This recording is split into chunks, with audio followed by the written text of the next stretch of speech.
Magandang araw po sa inyong lahat. Couple Nadine Lustre at boyfriend, malaking tulong sa gobyerno ngayon.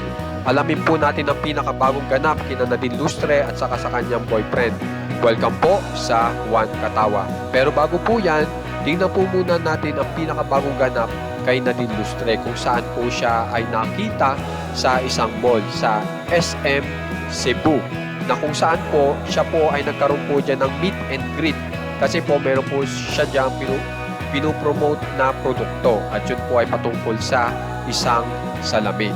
So dito na po tayo sa pinakabalita po natin kung saan po ay nagbigay po ng awareness si Nadine Lustre at ang kanyang boyfriend na maaari po tayong makatulong dito po sa mga children na apektado ng human trafficking para magkaroon po sila, itong mga batang ito, ng rescue at saka mga recovery efforts. At yan po ang kinagandaan na ginawa po ni Nadine Lustre at si Barrio ngayon na kung saan ay napakalaking tulong po yan dito sa ating gobyerno. Alam naman po natin na ang gobyerno po natin ay ganyan din po ang adhikain.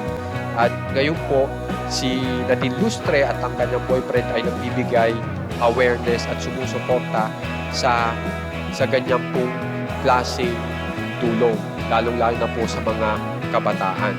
So, pagkatapos po niyan, ipakita ko rin po sa inyo dito itong video na ito na maganda na namang tulong po sa gobyerno.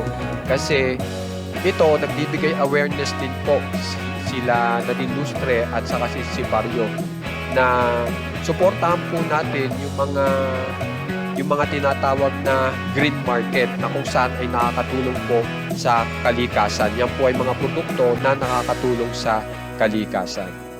Yan po. So guys, yan po yung pinakabagong balita po natin kina Nadine Lustre at si Barrio. Kung gusto nyo pang ma-update ng malaman ng katotohanan na nangyayari sa kanila, alam nyo na pong gagawin. Subscribe lang po sa ating channel na Juan Katawa. Maraming salamat po.